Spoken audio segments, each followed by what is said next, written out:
Elizabeth Poston's multi-part work, An English Daybook, was commissioned for the Farnham Festival at Farnham Parish Church, Kent, where it was premiered on the 11th of May 1967 by the Aldershot County High School Girls' Choir, directed by Pamela Verrill, with David Watkins on harp. Poston had been bombarded with requests to write such a work for girls, to complement Benjamin Britten's Ceremony of Carols, which was at the time mostly performed by boy trebles. As with the Britten, the work was consequently performed and appreciated much more widely.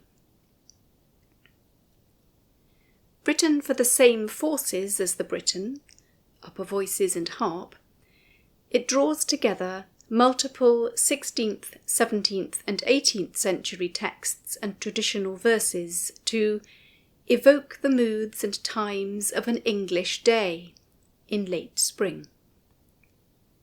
Some of the texts are likely to have been chosen from Poston's extensive personal library, which is known to have included 19th and 20th century anthologies of medieval and later poems then held at the British Museum and in recent decades transferred to the British Library. The sequence follows mostly without interruption, though a few of the movements can be performed as standalone works. Instead of beginning at dawn, as one might expect, Poston's day begins as night falls, with the bellman, a sort of human alarm clock of earlier times, reminding a young woman to cover the domestic fire to make it safe before going to bed to sleep, leaving the night to its own particular set of creatures and characters. Only one complete sacred text is included, Sir Thomas Browne's prayer Te Lucis ante terminum, before the ending of the day, though religious references in some other texts set the work within the context of cultural Christianity, which still underpinned much of English society by the mid-20th century, occasionally jostling for position alongside the superstitions of countryside traditions.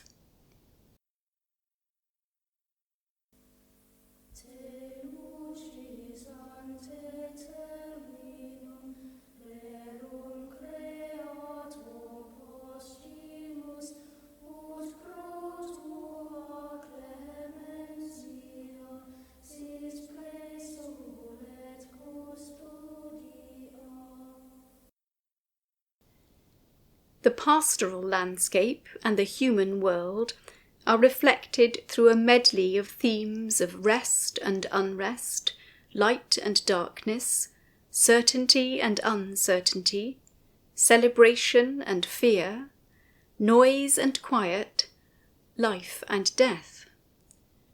The texts and the musical motifs are busy with the activity of all these contrasts.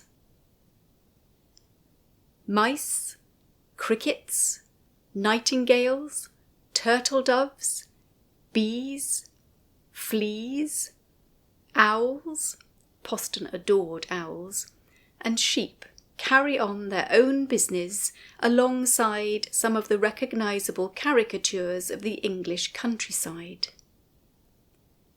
The intercessor praying for a safe and quiet night, the thief threatening the security of isolated farmsteads, the dairymaid with her home comforts of cream and beer, young lovers and old women celebrating the passing of the privations of winter and the abundance of spring, wise shepherds reading the weather and diligently tending their flocks. Nature is king in this sequence, and the human roles and interactions fit into that imperative. Letters between Poston and some of her musician friends demonstrate how she sought to communicate the characteristics of various of the animals within her composition.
The sequence only once gives way to a rather saccharine, willow-pattern imagined image of the countryside, bringing the sequence to a serene and perhaps hard-earned moment of calm, with Poston's light arrangement of a favoured work, Tell Me, Lovely Shepherd, by the composer William Boyce, which sets an extract of text by the 18th century poet Edward Moore.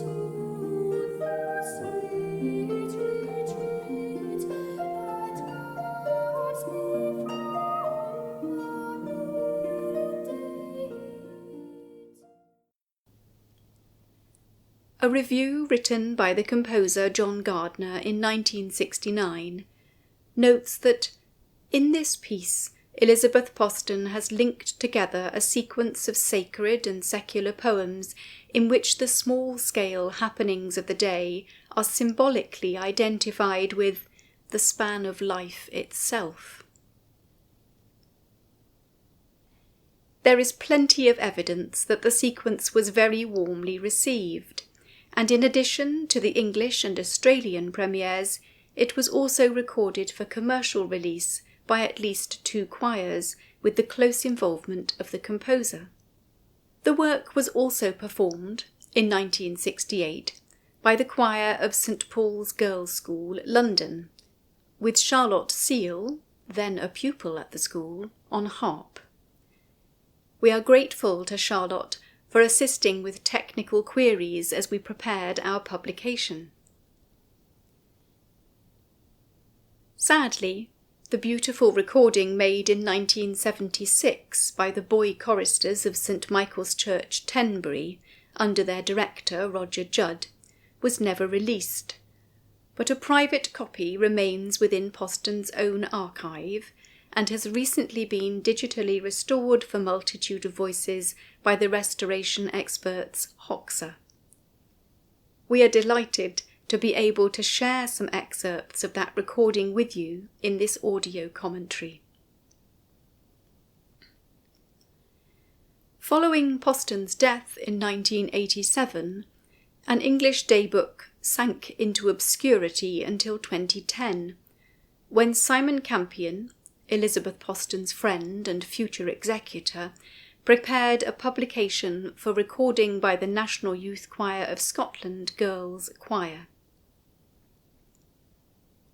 Ill health and limited access to original manuscripts and associated archival papers prevented Simon from completing the publication to his own satisfaction. And when he donated Poston's available copyright and literary archive to Multitude of Voices in 2023, this was one of the publications he wished to see revised and raised up. Multiple handwritten manuscripts owned by the British Library were painstakingly cross-checked against manuscripts found elsewhere, and notes, jottings and letters between Poston and contemporary performers were drawn together and compared. Additional archival material was provided by the harpist Brian Davis and by others who sang the work as children and who, responding to our appeal in the Church Times newspaper, by serendipity still had handwritten copies of Poston's original manuscript score, retained since their school days. The Multitude of Voices edition was premiered at a workshop performance given by students at the Royal Academy of Music on the 15th of April 2024, directed by Emma Warren, with Megan Humphreys on harp. In September 2024, the young professional ensemble, Corvus Consort, released a superb rendition of our edition of an English daybook on the commercial Chandos label. The harpist on that recording was Louise Thompson. Their disc received a 5-star review from BBC Music magazine and was chosen as its recording of the month for November 2024.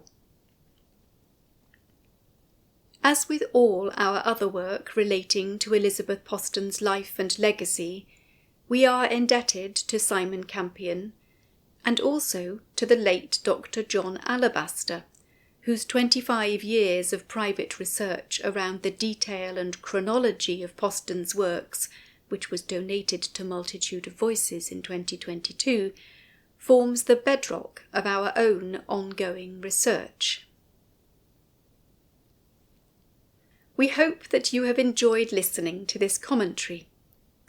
With little grant funding available, and with limited income to the Poston estate from the commercial use of her music, Multitude of Voices is reliant on the generosity of the public to enable us to continue and to develop our work. In particular, we would like to publish further of Poston's unpublished works and to create classroom resources for secondary schools. If you are able, please consider making a donation to the charity. Thank you for listening.